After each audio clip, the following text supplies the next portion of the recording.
కలలు నిజమవ్వాలంటే కష్టాలకు తలవంచకూడదని నిరూపించింది ఈ కథ. తండ్రి కుటుంబాన్ని వదిలి వెళ్ళిపోయాడు.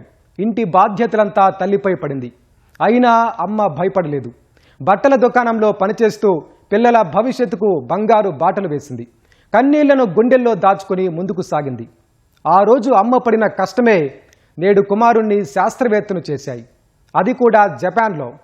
అనంతపురం నుంచి జపాన్ వరకు సాగిన అతడి స్ఫూర్తిదాయక ప్రయాణంపై ప్రత్యేక కథనం.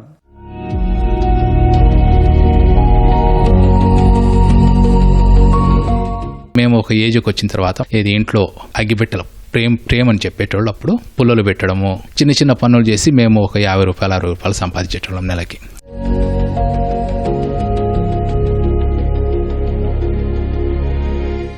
నేను డిగ్రీ ఉన్నప్పుడు పొద్దున్నే 4 గంటలకు లేచి ఆంధ్రజ్యోతి, ఆంధ్రభూమి, డెక్కన్ క్రానికల్ ఈ పేపర్ బాయ్గా పనిచేశాను.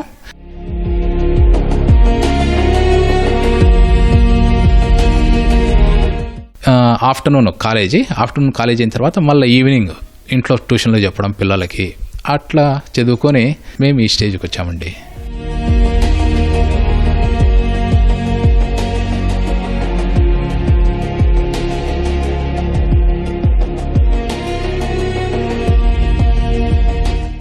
ఈ యువకుడి పేరు హాలూబాయ్ శేఖర్.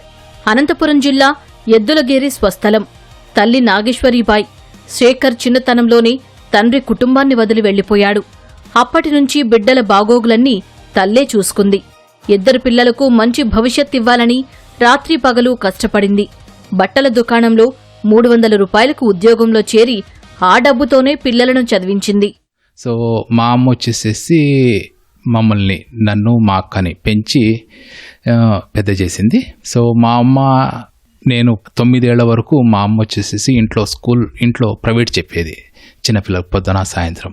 సో అది సరిపోవట్లేదని ఏం చేసిందంటే ఆవిడ ఏదైనా వేరే పని చేయాలని అనుకొని ఇక్కడే తాడిపత్రిలో ఉన్నటువంటి వద్ది షోరూంలో సేల్స్ మ్యాన్గా మా మామ నాగేశ్వరరావు రికమెండ్ చేస్తే దాంట్లో జాయిన్ అయింది. 350 రూపాయలు 1992లో 350తో జాయిన్ అయ్యి ఆవిడ అలాగే చదివించింది.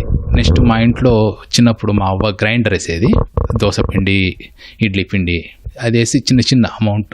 ఈ అమౌంట్తో నన్ను, మా అక్కని, మా అమ్మ చదివించి మమ్మల్ని ఇంతవరకు పెద్ద చేసింది. తల్లి కష్టాన్ని చూసి చలించిపోయిన కుమార్తె రూపాదేవి చిన్న వయసులోనే కుటుంబ బాధ్యత భుజాలపై వేసుకుంది.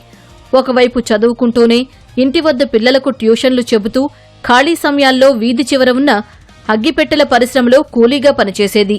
వారిద్దరి కష్టాన్ని చూసిన శేఖర్ బడి నుంచి ఇంటికొచ్చాక అక్కతో పాటు అగ్గిపెట్టెల పరిశ్రమలో పనికి వెళ్లేవాడు.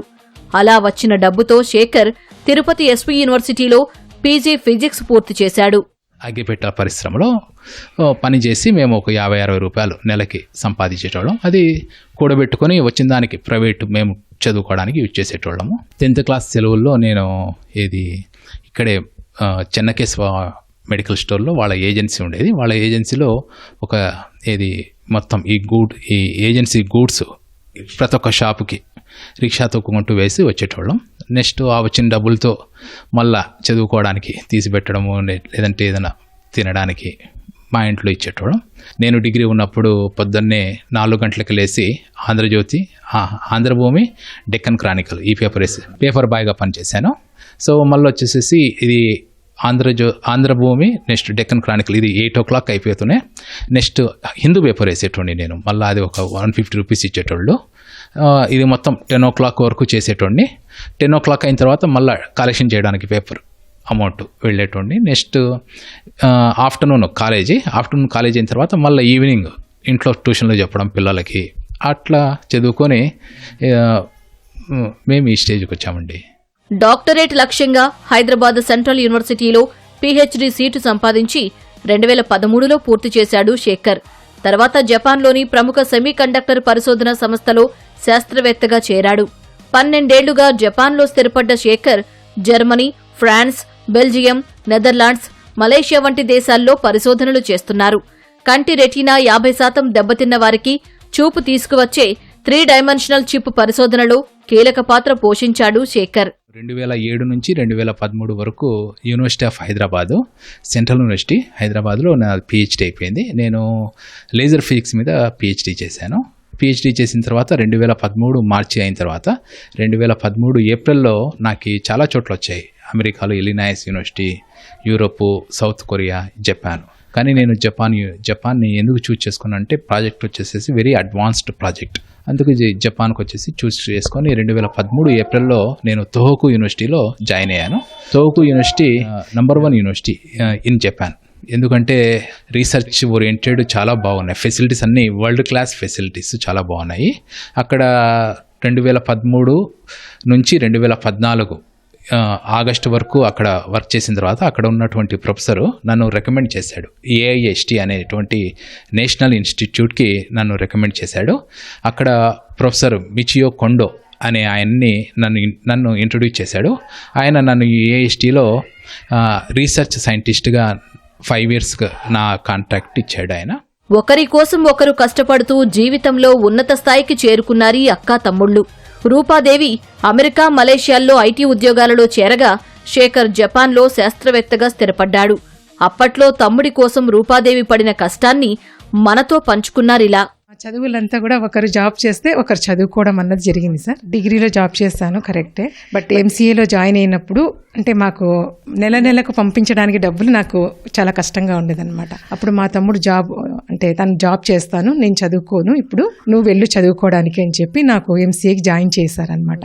తను 1 year చాలా కష్టపడి నాకు డబ్బులు పంపించేవాడు. అంటే నెలకి అక్కడ కట్టాలి, 1500 కట్టాలన్నమాట హాస్టల్ ఫీ. సో ఆ విధంగా తన ద్వారా నేను ఫస్ట్ ఇయర్ కంప్లీట్ చేశాను. మళ్ళీ తెలుగు మీడియం నుంచి వెళ్ళిన వాళ్ళం, ఇంగ్లీష్ మనకంత రాదనమాట, కమ్యూనికేషన్లో చాలా కష్టపడ్డాము. సో తను 1 year జాబ్ నాకు చేసి డబ్బులు పంపించారు హాస్టల్కి ఉండడానికి అక్కడ. సో తను డబ్బులు పంపించి నాకు జాబ్ వచ్చింది. మళ్ళీ 2005లో జాబ్ వచ్చింది లాస్ట్ డిసెంబర్లో. ఇంకా ఆ తర్వాత కూడా 6 months చేశారు తను. బట్ మా అవ్వకి ఇంకా తను చదువుకోవాలి అనే ఒక ఉద్దేశం ఉండిందనమాట. సో నువ్వు చదువుకోవడానికి వెళ్ళు అని చెప్పి అనింది. ఇంకా తర్వాత తను నెట్ చేస్తాను, MSc అయితే జాబ్లు వస్తాయి కదా లెక్చరర్గా, నువ్వు వెళ్ళి అని తనే పంపించింది హైదరాబాద్కి అయితే. సో అప్పుడు తను వెళ్ళారు. ఇంకా అప్పటి నుంచి నేను సపోర్ట్ చేస్తూ వచ్చాను. కుటుంబాన్ని కంటికి రెప్పలా చూసుకోవలసిన ఆ ఇంటి యజమాని భార్య, పిల్లలను వదిలేసిపోయాడు. అయినా రెక్కల కష్టంతో ఒకరి కోసం మరొకరు ధైర్యంగా నిలబడ్డారు.